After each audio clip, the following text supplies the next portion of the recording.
Speaker Shirin Sharmin চৌধুরীর পদত্যাগ এখন সাংবিধানিক আলোচনার অন্যতম বিষয়। আইনজীবীদের মতে পদত্যাগ করলেও নতুন স্পিকার নির্বাচিত না হওয়ায় বহাল থাকবেন শিরীন শারমিন চৌধুরী। যদি রাষ্ট্রপতি পদত্যাগ করেন তাহলে তার পদত্যাগপত্র গ্রহণ এবং রাষ্ট্রপতির দায়িত্ব পালন করতে হবে তাকে। এছাড়া নতুন সংসদ নির্বাচিত হওয়ার পর সংসদ সদস্যদের শপথ পাঠ করানোই তার এখন একমাত্র কাজ। তবে কোনো কারণে তিনি তা করতে না পারলে সংসদ সদস্যদের শপথ বাক্য পাঠ করাতে পারবেন প্রধান নির্বাচন কমিশনার। সোমবার পদত্যাগ করেন দ্বাদশ জাতীয় সংসদের স্পিকার শিরীন শারমিন চৌধুরী। জানিয়ে চলছে চুলচেরা বিশ্লেষণ। সংবিধানের ৭৪ অনুচ্ছেদের ২ ধারা অনুযায়ী ৫টি কারণে স্পিকার বা ডেপুটি স্পিকার পদ হারাতে পারেন, যার একটি সংসদ সদস্য পদ না থাকা, আরেকটি হচ্ছে রাষ্ট্রপতির কাছে পদত্যাগপত্র জমা দেয়া।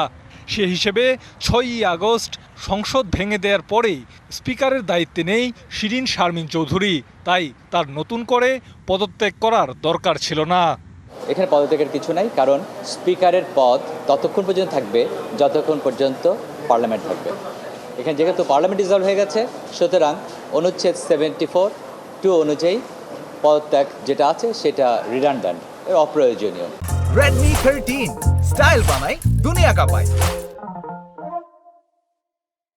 তবে একই অনুচ্ছেদের ৬ ধারা অনুযায়ী সংসদ সদস্য পদ না থাকা কিংবা পদত্যাগ করা সত্ত্বেও ক্ষেত্রমতে নিজ পদে বহাল থাকবেন স্পিকার কিংবা ডেপুটি স্পিকার।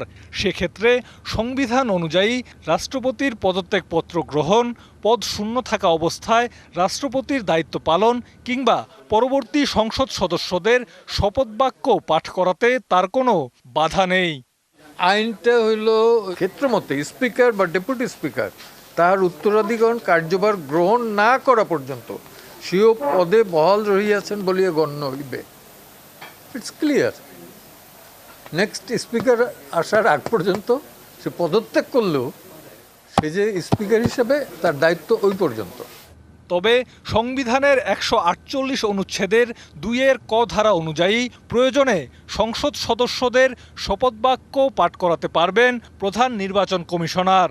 এছাড়া রাষ্ট্রপতি চাইলে ১০৬ ধারা অনুযায়ী রাষ্ট্র পরিচালনার বিষয়ে তাকে পরামর্শ দিতে পারবে দেশের সর্বোচ্চ আদালত। আমি মনে করি না যে স্পিকার পদত্যাগ করলে দেশে কোনো সাংবিধানিক সংকট সৃষ্টি হবে। সংবিধানে অনেক কিছু ছিল, আর্টিকেল 7 ক ছিল, খ ছিল, এবং অন্তর্বর্তীকালীন সরকার ছিল না। কোনো ব্যক্তির জন্য রাষ্ট্র ব্যবস্থা কোনো সময় স্থবির থাকে না।